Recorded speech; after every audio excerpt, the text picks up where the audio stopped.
Hello, everyone. I extend a warm welcome to you all on behalf of Dravidian Political Society as we kick off the first session of the Women's Liberation Month series. This series is dedicated to fostering meaningful conversations about gender, equality, and social justice. And we are honored to begin with an insightful discussion on the state of Muslim women in India. Our speaker for this session is Hajara Najeeb, a Delhi-based independent researcher whose work primarily focuses on the social political marginalization of Muslim women, Muslims in India, while also exploring broader themes of gender, culture, and media. With a strong academic background from the Tata Institute of Social Sciences, she has contributed significantly to research and discourse on issues affecting marginalized communities. Through her work, Hajara brings to light the lived realities of Muslim women in India, critically analyzing the structural and social barriers they face. We are privileged to have her with us today, and we look forward to an engaging and thought-provoking conversation. And it's all yours. Hajara, please. Yeah. Thank you, Jayashree. So today I'll be speaking primarily on the status of women in the last decade, which is from 2014 to 2024. So as we all know, there has been a regime shift in India starting 2014. So I would like to take the presentation in two major formats. First, I would be discussing the larger political scenario and how the socio-economic status and educational and multiple other all the environment around Muslim women in the country has changed. And on the second part, I would be narrowly focusing it down to the gendered Islamophobia. So how Islamophobia in the construct itself affects women. So first, I would start with the socio-economic conditions of Muslim women. One of the major things that we have to understand is that there has been no significant or dedicated study about Muslim women in this country. We had, as we all know, we had our last census in 2011. After that, we have not had any kind of population studies or any kind of socio-economic studies, to be very frank. So after when we talk or when we go into the research based on Muslim women's socioeconomic status, we do not have anything. We do not have anything. That's one thing, and we do not have anything to understand how the uh, regime shift of the last decade has affected them in material terms. For example, how the country under BJP has affected the political participation of Muslim women or the economic participation of Muslim women. So when we take research or when we go and study research articles, we can see that they have taken a very larger or a very broader time frame. For example, there are studies dedicated to how it was pre-independence or post-independence, or how it was under the liberal politics and how it has been now. And all of this, when you go through it, all of this pinpoints the community as a culprit for their marginalization. For example, Muslim women are restricted in their socioeconomic participation because they come from a regressive background. So it necessarily takes away the role played by the state, the Indian state, in this marginalization.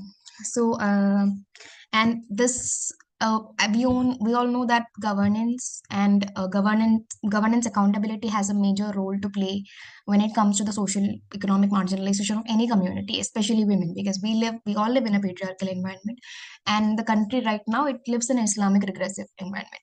We do not build an economy, or we do not build an environment for the marginalized groups to grow or to thrive, and count to that women. So, but there are no significant studies to understand how this regime has been part of that. Coming to the employment rates, uh, so one thing I have to, again, when it comes to employment, also Muslim women perform really low, but also in majority of the research articles that is also pinpointed on the community.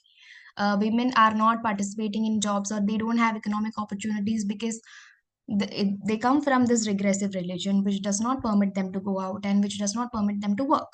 But there is this significant study done by the Led by Foundation. I think it came out last year.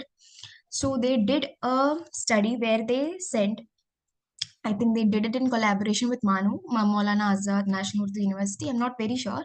So it was done by the Led by Foundation, where they sent out identical resumes One was, so they made up resumes with identical requirement, sorry, qualifications, interests, hobbies, extracurricular activities, two resumes. One was of a Hindu woman and one was of a Muslim woman. So majority of the other things were same except that they belong to two different religions.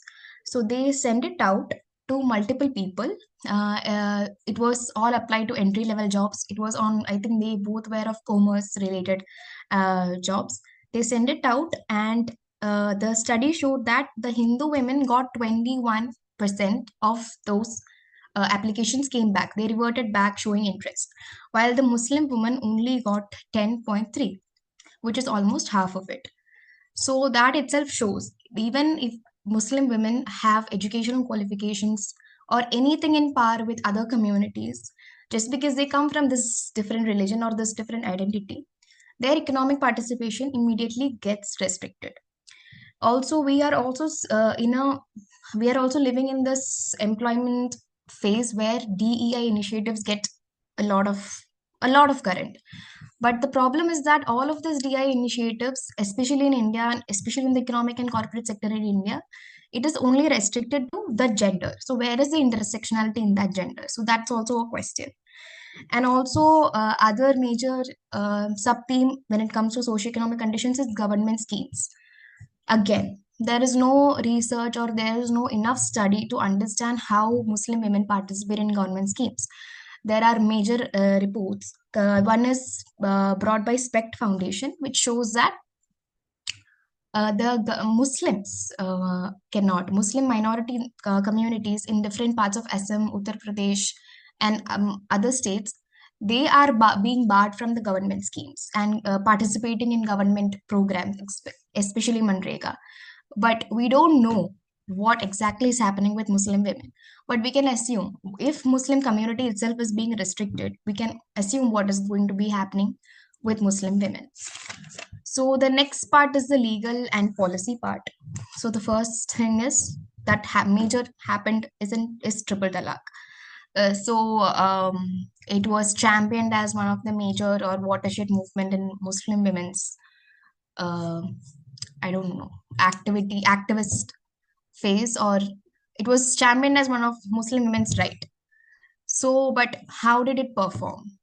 Uh, to majorly understand that, we need to have a data on how many cases of triple talaq happened before and after the establishment of the act, which is not available.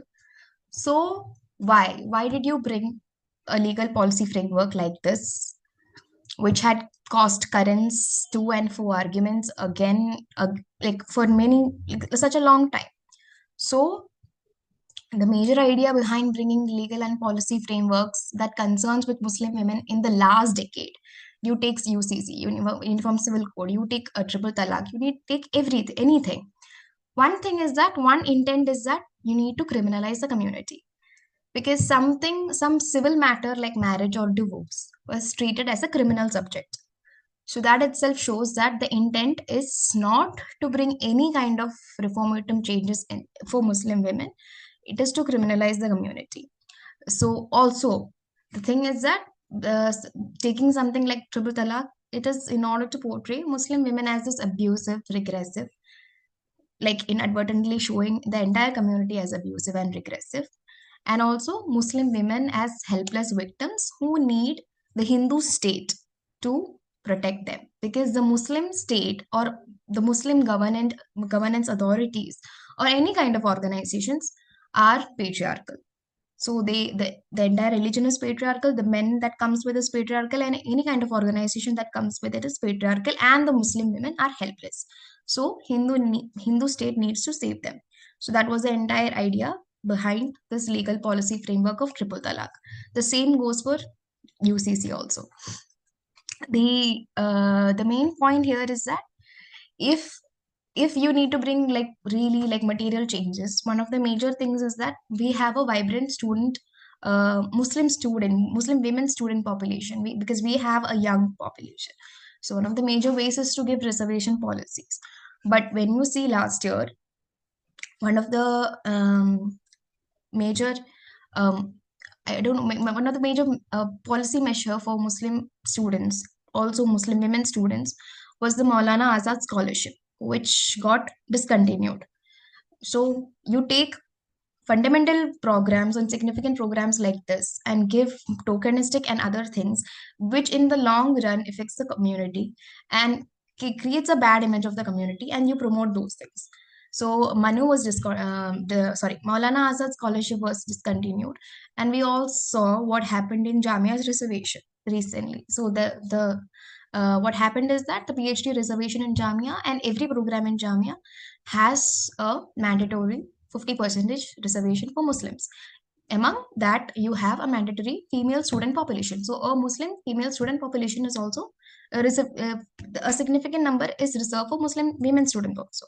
So, that was also taken down. The entire reservation policy has been diluted. So, you cut down reservation, you cut down scholarships, which help Muslim female students to have education in the national universities, and that's all being cut down. So the next major thing is political participation. So there is enough data to show that Muslim women has been marginalized in the political participation from a very long time. We do not have Muslim MPs. We don't. Of course, we do not have Muslim female MPs also. Till 2010, we only had 15 Muslim women MPs in the entire country from 1952. Also, one significant thing is that there has been an India spent report which came in 2019, which shows that we have had an average of 6.9 population of Muslim women in this country based on the 2011 census. But when you take the average, it's just that for 6.9 population, you have only 0.7 political participation. So you can understand how there is a structural variation and how big of a structural difference that is. And in 2019, we had two MPs, two female MPs, and both came from Trinamool Congress. And 2024, we had one, who's Ikra Chaudhary. And so, and the female representation has been substantially low. And also this last, like we saw the reservation bill and all the debates that happened on women's reservation bill. But one thing is that we are not paying attention to the intersectional things or the marginalized groups inside those. The same as I said about DEI.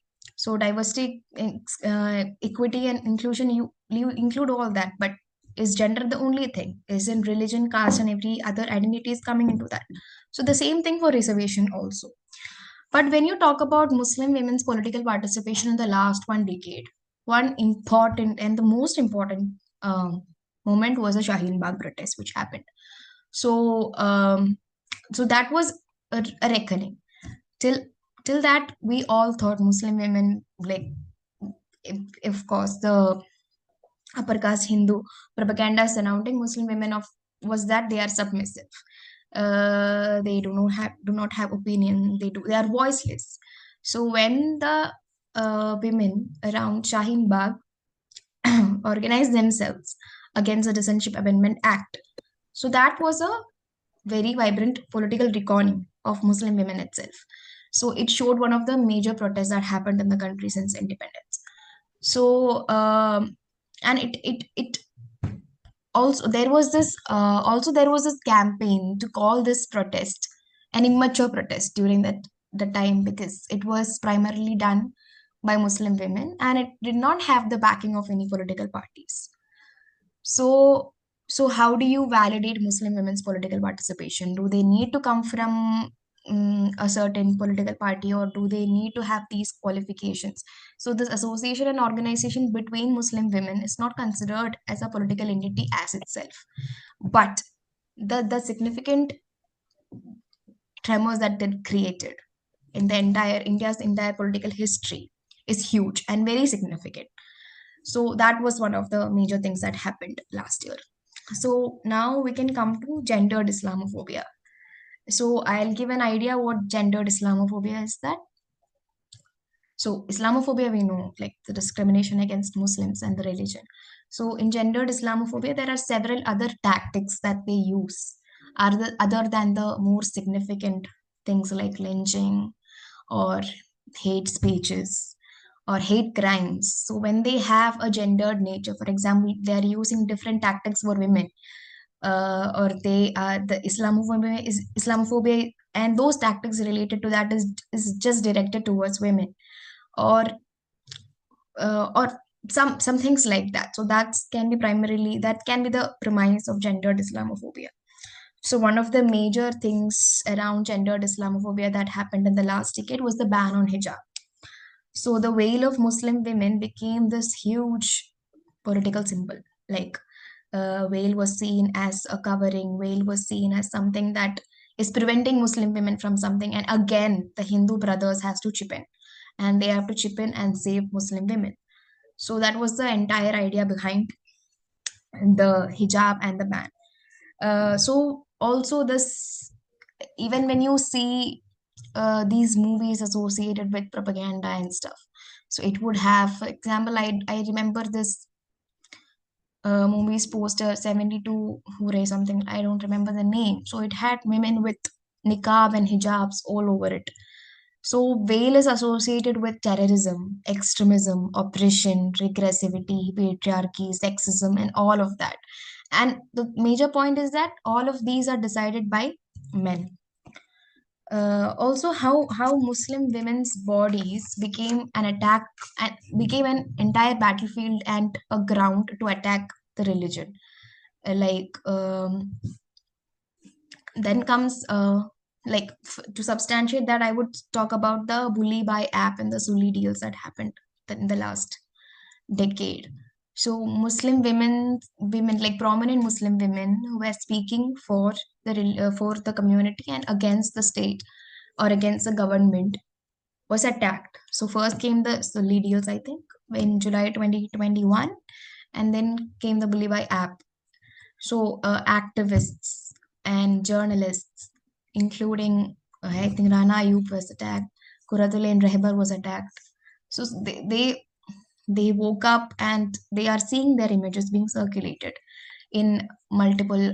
Bully by was an app, and in Twitter, everywhere, Muslim women were auctioned for mates, for being mates. So the major thing behind all of this is that when this app was created, a student was arrested, and within 2 months, that person got bail and he was free. So the major thing around this is that impunity. So you attack Muslim women, or you pose harm or threat to Muslim women's body, their life, their participation, or their general well-being.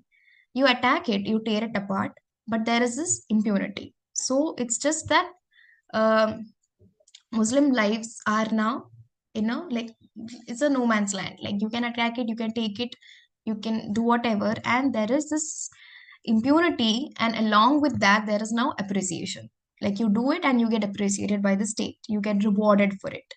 So that's what's happening right now. So, along with this Sully deals bully by app, we have to also pay attention to the recent report that I think Quint put out. Aditya Menon wrote it.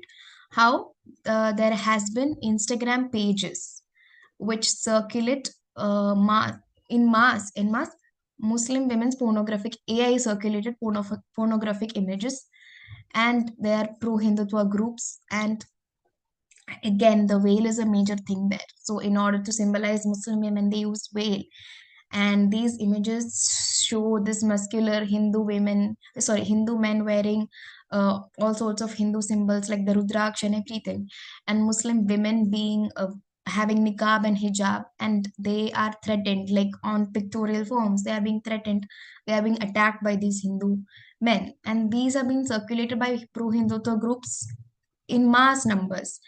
And how this is, like, the problem is that then we hear something like this, and it's just normal at this point. Like, there is no kind of shock or no like action or reaction to this.